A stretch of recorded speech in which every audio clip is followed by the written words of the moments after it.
Hello and welcome to this series of short videos in which we'll be talking about the 10 best things that you can do in your outside space to make it brilliant for wildlife.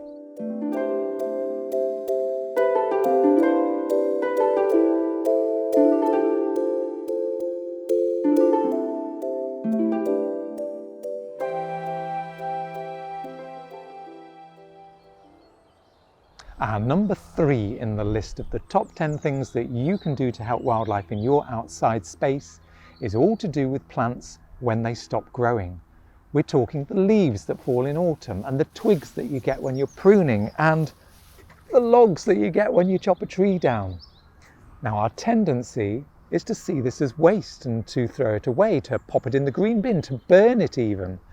And yet there's a whole host of wildlife that is waiting to munch their way through this for you.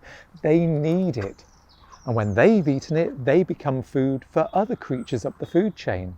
And more than that, they help nourish the soil.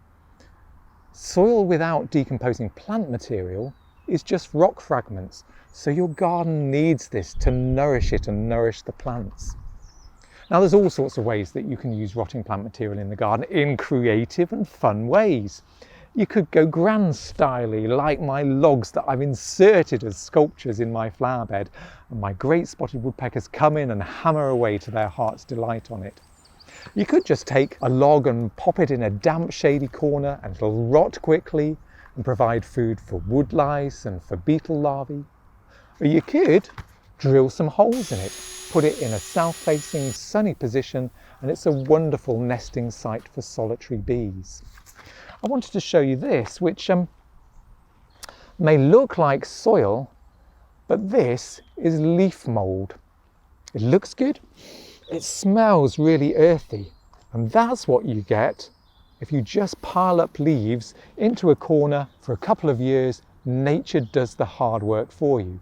And whilst it's decomposing, your blackbirds will flick their way through the leaves, hedgehogs might hibernate within your leaf pile, and ultimately you've got goodness for the garden. And if I haven't yet convinced you of the value of rotting plant material in the garden, let me just show you this. Yes, it's dried grass and leaves and stems and rootlets. This is the remains of a robin nest in my garden. And if it wasn't for rotting plant material, well, what would birds make their nest of?